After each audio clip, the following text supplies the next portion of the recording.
नमस्कार, स्वागत है आप सभी का। इस वक्त हम लोग गुजरात के गांधीनगर में हैं, जो कि चुनाव क्षेत्र है देश के गृह मंत्री श्री अमित शाह का, जो कि आज हमारे साथ आज तक और इंडिया टुडे पे खास मेहमान है। बहुत बहुत स्वागत है आपका। आपने अपने चुनाव क्षेत्र में एक बड़ी रैली की, रोड शो किया, काफी लोग आए। मैं जानना चाहता हूं शुरुआत में अमित जी कि आपने 2014 और 2019 दोनों का चुनाव देखा। ये जो मोदी जी का तीसरा चुनाव है, अब तक जो आपने दो चुनाव लड़े और लड़ाए हैं, उसमें और इसमें आप क्या फर्क पाते हैं, कैसे अलग है? देखिए राहुल जी, पहली बार आजादी के बाद देश में एक ऐसा नेता जनता के सामने आया है जिसके पास 10 साल का ट्रैक रिकॉर्ड भी है और 25 साल का एजेंडा है। 10 साल में मोदी जी ने सबसे बड़ा अगर डेमोक्रेसी के लिए कुछ कंट्रीब्यूट किया है तो राजनेताओं के वादों पर जनता का भरोसा कायम करने का काम किया है। पहले प्राय जनता मान चुकी थी कि चुनाव के वक्त राजनेता बोलते हैं, अब छोड़ो भाई, क्या हिसाब पूछना है, तो बोलते हैं चुनाव में। मगर आज मैं दावे के साथ कह सकता हूं और रिकॉर्ड के आधार पर कह सकता हूं, 14 से 24 में भारतीय जनता पार्टी के सारे वादे हम समाप्त कर कर 24 में मैंडेट मांगने के लिए जा रहे हैं। ये 10 साल में देश को भ्रष्टाचार की गर्त से बाहर निकालने का काम नरेंद्र मोदी जी ने किया है। 30 साल के अस्थिरता के शासन के अंदर जो सरकारें बनी मिली जुली, उस वक्त भ्रष्टाचार का बोलबाला रहा और यूपीए की 10 साल की सरकार ने तो सारी हदें ही पार कर दी। 12 लाख करोड़ के घपले घोटाले भ्रष्टाचार हुई। 10 साल से मोदी जी प्रधानमंत्री हैं, 23 साल से प्रधानमंत्री और मुख्यमंत्री हैं। हमारे विरोधी भी 25 पैसे का आरोप नरेंद्र मोदी पर नहीं लगा पाए। इसके साथ साथ देश के 80 करोड़ गरीबों को पहली बार आत्मविश्वास आया है कि चुनाव में मेरे स्टेक है। पहले इनकी गेस्ट आर्टिस्ट की भूमिका होती थी, इनके स्टेक नहीं होते थे। आज उसको घर मिल रहा है, बिजली मिली है, घर में पानी मिला है, शौचालय मिला है, गरीब को 5 किलो अनाज प्रति व्यक्ति प्रति माह फ्री ऑफ कॉस्ट मिल रहा है, 5 लाख तक की सारी सुविधाएं मिल रही है, नल से जल मिल गया है। इसके मन में एक आशा का संचार हुआ है कि चुनाव मेरे लिए भी सार्थक प्रक्रिया हो सकती है और पूरी 80 करोड़ गरीबों की एक बहुत बड़ी जाति नरेंद्र मोदी के साथ जुड़ गई। तो इस चुनाव में देश की जनता, मोदी जी ने जो कहा था, जब देश की आजादी के 100 साल होंगे तब ये देश पूर्ण विकसित होगा, आत्मनिर्भर होगा और महान भारत बनकर रहेगा। देश की जनता ये नींव डालने के लिए 2024 के चुनाव में मोदी जी को 14 और 19 से बड़े बहुमत के साथ जिताने के लिए तैयार बैठी। दुनिया के बाकी देशों में जो बड़े लोकप्रिय नेता थे, टोनी ब्लेयर हो, मार्गरेट थैचर हो, जब उनके 10 साल पूरे हुए तब तक काफी एंटी इनकम्बेंसी उनके खिलाफ बन गई और उनके लिए उनका तीसरा चुनाव काफी मुश्किल था। क्या आप मानते हैं कि लाजमी तौर पे 2 बार सरकार में रहने के बाद एक लेवल की एक एंटी इनकम्बेंसी बनती है, जो 2019 में शायद नहीं थी? जैसे प्राइस राइज हो, अनएम्प्लॉयमेंट, बेरोजगार या कीमतों का मुद्दा हो, वहां पे थोड़ी सुगबुगाहट है समाज में, जो कि 5 साल पहले शायद नहीं। देखिए, सुगबुगाहट और रोष 2 चीजें अलग होती हैं। आज सिर्फ मोदी का नाम लेने से जनता की बाहें खिल जाती हैं। मैंने अनुभव किया है, चाहे पूर्व हो, पश्चिम हो, उत्तर हो, दक्षिण हो, अटूट भरोसा मैंने नरेंद्र मोदी के वचन पर, इसकी गारंटी पर जनता का देखा है। कहीं पर कोई दूर दूर तक दूरबीन लेकर भी एंटी इनकम्बेंसी नजर नहीं आ रही है। पूरा देश एक मुश्त होकर मोदी जी को फिर से चुनने के लिए तैयार है। मैं आपको बताता हूं, 14 में हम 272 थे, 19 में 300 हुए, इस बार हम 370 पार करेंगे, एनडीए 400 पार करेंगे। क्या आप ये मानेंगे कि प्रधानमंत्री की लोकप्रियता आपके स्थानीय एमपी से बहुत ज्यादा है? एक टाइम था जब भारत की क्रिकेट टीम की पूरी निर्भरता सचिन तेंदुलकर पे थी कि जब तक तेंदुलकर है तब तक इंडिया जीत रही है। ऐसा है राहुल भाई, आपका इवेल्यूएशन खराब हो जाएगा। क्रिकेट की इस देश की गंभीर राजनीति से कभी तुलना नहीं करते हैं। हमेशा नेता एक ही होता है। पार्टी की आइडियोलॉजी और पार्टी के विजन के जमीन पर उतारने का काम नेतृत्व का होता है। नरेंद्र मोदी जी हमारे पार्टी के जमीनी कार्यकर्ताओं से उठकर इस देश के विश्व के इतने बड़े नेता बने हैं। नेता के नेतृत्व में ही पार्टी अपने वादों को पूरा करती है। नेता के नेतृत्व से ही पार्टी अपने आइडियोलॉजी में उचित बदलाव करती है। नेता के नेतृत्व में ही पार्टी अपने लक्ष्य तय करती है। और जब नेता लक्ष्य तय करता है, नेता आइडियोलॉजी की व्याख्या करता है, इसके साथ बाकी सारे लोग। आप कह रहे हैं कि हमने जो कहा वो किया, ऐसे में भाजपा का संकल्प पत्र बहुत अहम हो जाता है, क्योंकि जो आप कह रहे हो अगर आपकी सरकार बनती है तो उसका आंकलन करने की जरूरत है। इस दफा आपने कहा है कि यूनिफॉर्म सिविल कोड बनेगा। मैं जानना चाहता हूं कि जैसे आपने उत्तराखंड से स्टार्ट किया, आप स्टेट बाय स्टेट जाएंगे या अगर आपकी फिर से सरकार बनती है तो एक नेशनल प्रोजेक्ट के तौर पे पार्लियामेंट में एक बिल लेके आए? पहले एक बात समझ लीजिए, यूनिफॉर्म सिविल कोड बहुत बड़ा सामाजिक बदलाव है। जब संविधान की रचना हो रही थी, हमारे संविधान निर्माताओं ने इस पर डिटेल बहस की है और उस वक्त उन्होंने ये तो स्वीकारा कि देश के अंदर एक यूनिफॉर्म सिविल कोड होना चाहिए, परंतु उस वक्त उचित समय नहीं लगा। तो अनुच्छेद 44 में संविधान के भाग 4 यानी directive of principle of state policies के अंदर इन्होंने देश के विधानमंडल और संसद को कहा है कि उचित समय पर पूरे देश के सभी नागरिकों के लिए यूनिफॉर्म सिविल कोड प्राप्त करने का यह देश प्रयास करेगा। अब मैं ये वादा देश की संविधान सभा का, देश के संविधान का देश को है और एक गाइडेंस भी है। एक प्रकार से कांग्रेस उससे वोट बैंक के कारण बिखर रही है कि ये नहीं होना चाहिए। भारतीय जनसंघ की स्थापना हुई तब से हम कहते हैं कि इस देश में एक यूनिफॉर्म सिविल कोड होना चाहिए। सारे डेमोक्रेटिक कंट्री में यूनिफॉर्म सिविल कोड है, भारत में भी होना चाहिए और अब समय आ गया है कि पूरे भारत के अंदर यूनिफॉर्म सिविल कोड हो। दूसरा सवाल आपका कि कैसे होगा, अभी उत्तराखंड में भारतीय जनता पार्टी की सरकार ने यूनिफॉर्म सिविल कोड को इंट्रोड्यूस किया है।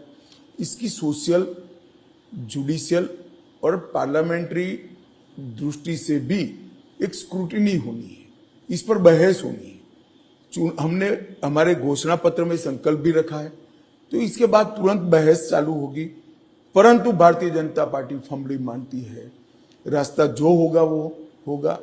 हम देश में पूर्णतया यूनिफॉर्म सिविल कोड को लागू करेंगे। और आपके विरोधी बोलेंगे कि आप ध्रुवीकरण करने की कोशिश कर रहे हैं, आप पोलराइज करने की कोशिश कर रहे हैं, इसलिए आप यूसीसी लेके आए हैं। राहुल भाई, विरोधियों का दलील आप मेरे सामने रख रहे हो, मुझे समझाओ जरा, ध्रुवीकरण कैसे होता है? एक पंथ निरपेक्ष देश के अंदर सभी पंथ के अनुयायियों के लिए एक कानून होना चाहिए या नहीं होना चाहिए? यही तो पंथ निरपेक्षता की सबसे बड़ी लक्षण है। कांग्रेस ध्रुवीकरण से नहीं डरती है, तुष्टीकरण कर कर बचा खुचा जो उनका वोट बैंक बचा है उसको कंसोलिडेट करना चाहती है। क्या देश आज शरिया के आधार पर चलना चाहिए? पर्सनल लॉ के आधार पर चलना चाहिए? कभी नहीं चला है देश। दुनिया के किसी भी डेमोक्रेटिक कंट्री के अंदर पर्सनल लॉज नहीं है। क्यों भारत में? क्योंकि आपको वोट चाहिए। कई मुस्लिम कंट्रीज भी शरिया के अनुसार नहीं चलते, आगे निकल गया जमाना, अब भारत में भी आगे बढ़ना पड़ेगा। सर, आपका दूसरा वादा है वन नेशन वन इलेक्शन का। क्या यह माना जाए कि अगला जो लोकसभा चुनाव है 2029 का, वो वन नेशन वन इलेक्शन के साथ होगा? कि इंप्लीमेंट कैसे करेंगे इसको? देखिए, मैं आपको बताता हूं, वन नेशन वन इलेक्शन कोई नया विचार नहीं है। ये देश में 2 दशकों तक वन नेशन वन इलेक्शन चला है। 57 के चुनाव में 7 विधानसभा के चुनाव अलग थे, तो सर्कुलर कर चुनाव आयोग ने प्रीपोन्ड कराकर एक साथ कर दिए थे। ये कोई नई बात नहीं है। ये तो गड़बड़ कहाँ हुई, 71 में इंदिरा जी ने मध्यावधि चुनाव आमंत्रित कर दिया तो सारे चुनाव के कार्यक्रम मिसमैच हो गए। देश की जनता को तय करना है कि हम कह रहे हैं कि इस देश में सारी विधानसभाओं के और लोकसभा के चुनाव एक साथ होना चाहिए। मोदी जी की सरकार ने, भाजपा की सरकार ने एक कमेटी बनाई, तत्कालीन राष्ट्रपति हमारे भूतपूर्व राष्ट्रपति कोविंद साहब की अध्यक्षता में कमेटी ने रिपोर्ट दी। रिपोर्ट की सिफारिश है कि इस देश में 1 नेशन 1 इलेक्शन होना चाहिए। ढेर सारे लोगों से, पॉलिटिकल पार्टियों को कंसल्ट किया, लगभग 47 राजनीतिक दलों को कंसल्ट किया गया, सिर्फ 15 ने विरोध किया, 32 ने कहा कि करना चाहिए। ढेर सारे सुप्रीम कोर्ट, हाई कोर्ट के जजों को कंसल्ट किया गया, कानूनविदों को कंसल्टेड किए, कई गवर्नर, एक्स गवर्नर आकर मिले हैं, कई अर्थशास्त्री आकर मिले हैं। इन्होंने कहा है कि देश में एक इलेक्टोरल रोल होना चाहिए, एक साथ चुनाव होना चाहिए और चुनाव 5 साल होने के बाद बाकी के 5 साल देश के विकास में ही लगाना चाहिए। रोज चुनाव कर देश का फायदा नहीं। पर आपके विरोधी कहेंगे कि आप चूंकि सेंट्रली पावरफुल हैं, क्योंकि आपका केंद्रीय नेतृत्व मजबूत है, इसलिए आप लोकल इलेक्शंस को भी नेशनलाइज करना चाहते हैं कि वो मोदी जी या जो भी सेंट्रल लीडरशिप है उसकी छत्रछाया में आप लोकल इश्यूज को भी एक कर लें। बिल्कुल बेतुकी आर्गुमेंट है। 14 और 19 में कई राज्य ऐसे हैं जिसमें लोकसभा में हमें 15% वोट ज्यादा मिला, विधानसभा में नहीं मिला है। क्या इस देश की जनता को आप इतना अंडर एस्टिमेट कर रहे हो? बेवकूफ है जनता, क्षीर नीर करना चाहती है। मैं कांग्रेस वालों को कहता हूं, साथ में अलग आपकी तो कोई जगह ही नहीं है, काहे को विरोध कर रहे हो भाई? आपके लिए स्पेस ही नहीं बचा है, आपको कुछ नहीं मिलने वाला, इतना बड़ा सुधार क्यों रोक रहे हो भाई? इस देश में कई बार, मानो राजीव गांधी जी को पूरा बहुमत मिला, मॉरल ग्राउंड पर हेगड़े साहब ने इस्तीफा दे दिया, 28 की 28 सीटें कांग्रेस स्वीप कर गई। कांग्रेस, हेगड़े साहब ने इस्तीफा दे दिया, फिर असेंबली का चुनाव आया, फिर हेगड़े स्वीप कर गए। जनता को मालूम है ऊपर किसको वोट देना है, नीचे किसको वोट देना है। 2 बैलेट बॉक्स अलग होंगे, 2 जगह अलग प्रत्याशी होंगे, 2 जगह अलग प्रकार की चुनाव घोषणा पत्र होगा। कैसे कंफ्यूजन होता है? सिर्फ चुनाव का खर्चा, आचार संहिता के कारण विकास के कामों में बाधा और जनता का समय व्यय न हो और इतना खर्चीला चुनाव होता जाता है। मुझे लगता है कि सार्वजनिक जीवन में हमने इस पर कभी न कभी चिंता करनी चाहिए। तो 29 का चुनाव होगा 1 नेशन 1 इलेक्शन? हमने तो हमारे घोषणा पत्र में रखा है, हम जरूर चाहेंगे कि ये देश 1 नेशन 1 इलेक्शन में आए, इस देश में यूसीसी आए। सर, आपके घोषणा पत्र में क्या है वो तो अहम है, ये भी अहम है कि क्या नहीं है। जैसे कि national registry of citizens, NRC जो है वो इस बार आपने मेंशन नहीं की, तो उसकी चूंकि वो मेंशन नहीं है, उसको देख के मैं सोच रहा हूं कि क्या सोच रहे हैं आप एनआरसी के बारे में?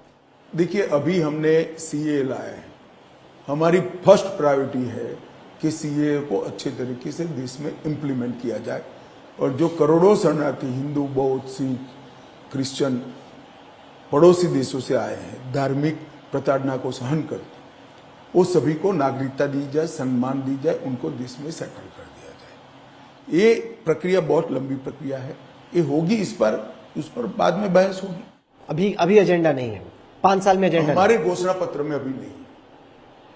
सर, इस बात पर बड़ी बहस चल रही है कि बीजेपी बार बार 370 सीटों का जिक्र क्यों कर रही है। कुछ आपके जो प्रत्याशी हैं उन्होंने बातें भी ऐसी बोली कि अगर हमें 370 आ गए तो संविधान बदलने की जरूरत है, क्योंकि हम कुछ करना चाहते हैं। आप देश के गृह मंत्री हैं, बीजेपी के अहम स्ट्रेटेजिस्ट हैं। ये जो सवाल उठता है कि अगर इतना बड़ा बहुमत आ गया तो क्या बीजेपी कुछ संविधान? आप तो पढ़े लिखे व्यक्ति हो भाई, राहुल जी के सवाल मुझ पर ऐसे सीधे लॉन्च कर देते हो। 10 साल से हमारे पास बहुमत है या नहीं? 2014 में हमारे पास 272 सीटें थी, अभी 300 सीटें हैं और दोनों बार एनडीए मिलाकर संविधान बदलने का भी ताकत है। हमने हमारे बहुमत का उपयोग 370 हटाने में किया, सीएए लाने में किया, ट्रिपल तलाक समाप्त करने में किया है। हमने एक कांग्रेस जो प्रचिन्न रूप से कहना चाहती है कि हम आरक्षण हटा देंगे, इसके लिए हमने उपयोग नहीं किया है, न करेंगे। भारतीय जनता पार्टी का वादा है, न हम आरक्षण हटाएंगे, न कांग्रेस हटाना चाहती है तो न हटाने देंगे। वो कहते हैं कि शायद सेक्युलर शब्द भी आप हटा सकते हैं कॉन्स्टिट्यूशन से। भाई ऐसा है, सेक्युलर शब्द हटाने की हमें कोई जरूरत नहीं है। इस देश को पंथ निरपेक्ष बनाने का सबसे बड़ा आग्रह भारतीय जनता पार्टी का है, इसीलिए तो हम यूसीसी ला रहे हैं। वो शरिया के आधार पर देश चलाने का कह रहे हैं। उनको जरा सेक्युलर बनने की जरूरत है, हमें नहीं है। हम तो कह रहे हैं इस देश के कानून धर्म के आधार पर होना चाहिए। और देखिए कितने सिलेक्टिव है। यूसीसी चाहिए, किस चीज में चाहिए? 4 शादी करने के लिए चाहिए। तो अगर पर्सनल लॉ लाना है, शरिया के आधार पर चलना है, तो चोरी के लिए हाथ काटना क्यों एक्सेप्ट नहीं है भाई आपको? देशद्रोह के लिए ऊंट की चमड़ी के साथ सीलकर देश भर में पत्थर मारकर मारने की सजा क्यों आपको?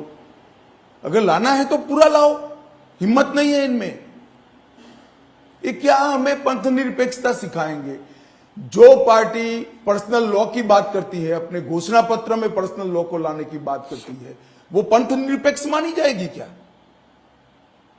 आपकी जिम्मेदारी है कांग्रेस पार्टी को पूछने की कि क्या पंथ निरपेक्षता है? आप मुस्लिम पर्सनल लॉ के आधार पर आप देश को चलाना चाहते हैं? हम कह रहे हैं कि इस देश में पंथ निरपेक्षता होनी चाहिए, यूसीसी होना चाहिए। सर बार बार पीएम बोल रहे हैं कि बड़े फैसले लिए जाएंगे जब हमारी सरकार आएगी, बड़े। उसके बाद अब सब सोच रहे हैं कि बड़ा फैसला जो आपने अनाउंस कर दिया वो तो ठीक है, उसके अलावा आप हमारे दर्शकों को क्या बता सकते हैं, किस तरह के बड़े फैसले आपके जहन में? देखिए, बड़े फैसले मोदी जी ने लेने के कहा नहीं है, लिया है। मोदी जी ने जीएसटी लाया, मोदी जी ने 370 हटाया, मोदी जी के समय में ही राम जन्मभूमि बना, प्राण प्रतिष्ठा भी हो गई, मोदी जी ने ट्रिपल तलाक हटाया, मोदी जी ने 1 रैंक 1 पेंशन लाया, मोदी जी ने अपसपा होते हुए भी उठाने का निर्णय किया, मोदी जी ने ही इस देश के अंदर नोटबंदी की, मोदी जी ने ही इस देश के अंदर लॉकडाउन लगाकर देश को कोरोना से बचाया।